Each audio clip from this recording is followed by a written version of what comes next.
Well, hello everyone and welcome back to Supercross Live on supercrossonline.com. The voices are well rested. We had a week off last week, but we're back with our live webcast and of course back here with our videos on supercrossonline.com. Jason Weigandt, Jim Holley, you, and Chase Field behind us, and some very, very rabid Supercross fans. A big crowd expected tonight because there are a lot of questions that people need to answer back from Anaheim 1. Well, those two questions, you know, that race that we saw developing between James Stewart and Chad Reed. Unfortunately, Stewart missing that shift, Reed running into the back of him, Wyndham running into him.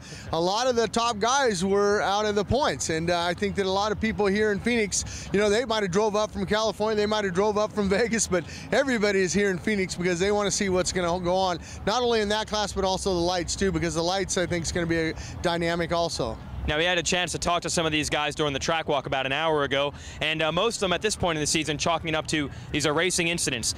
The bad blood will probably bring as the season goes on, but right now, everybody's ready to hit the restart button. Well, the thing that I noticed in talking with, you know, I was doing an interview with Trey Kennard, and Jason Lawrence walks in and goes, hey, I just want to apologize on air that, you know, and they were happy and stuff, but I mean, those are just racing, you know, first race jitters, I like to call it, man. Everybody's excited. They got their new gear, the new bikes, their new teams, new sponsors. They want to get up on that podium and they're just fighting. I think that's just great racing. You know, I think that this is, it's setting a benchmark for the rest of the season. I think there's going to be battles all the way through the whole season. I don't think anybody is going to run away with anything. No, it didn't happen in Anaheim. We don't expect it to happen here in Phoenix.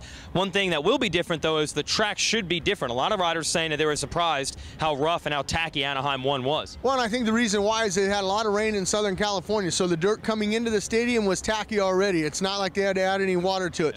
And it's something new that I think is they add a lot of sand sections. And those sand sections get rough. It's very hard to set up a motorcycle to work in the sand sections and then work on the triples and work going through the whoops. You set the bike up totally different. A lot of guys told me that, hey, Jim, you know what? That Anaheim Stadium was a lot like an outdoor track, you know. So I think tonight here in Phoenix, because of the dome and it's a little bit, they didn't have as much rain as we had, I think we're going to have a great track here tonight in Phoenix. We had a great battle here last year. It was James Stewart's last Supercross win before he went out with an injury. But he's not thinking win only right now, even though he's down a whole bunch of points. He's going to try to take it one race at a time and not just try to reel off a big streak. Yeah, and I was surprised at that. You know, I mean, you hear a lot of riders talk about, oh, man, the season's done. But James says, you know, it's not done. It's only the first race. I'm only down 18 points. And I asked him, well, if you win the next 6 and Chad gets second, that's 3 points each round. Within 6 rounds, you guys are tied. He goes, you know what, Jim, I'm not even looking at that. I'm looking at just trying to, you know, get a win for my team, Yamaha, Sam Manuel, and start building on that. You know, it could have went disasterful for James. I mean, you saw the Speed TV coverage. He hit his head hard. I mean, if he would have put out his hand, maybe he could have broke a wrist and he wouldn't even be here in Phoenix tonight. But so you got to look at things on the positive side. He is here in Phoenix. He's ready to go and he's okay.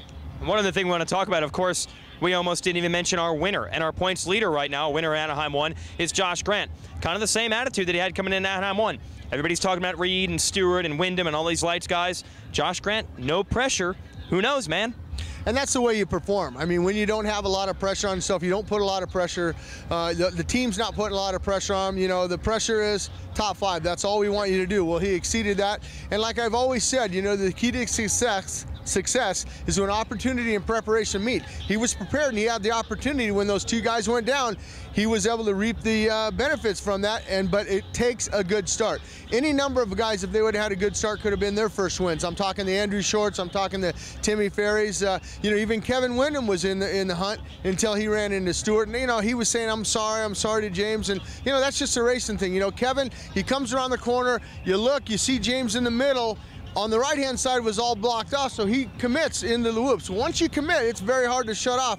James, on the other hand, he's frantic. He wants to get his bike off, try to get it started.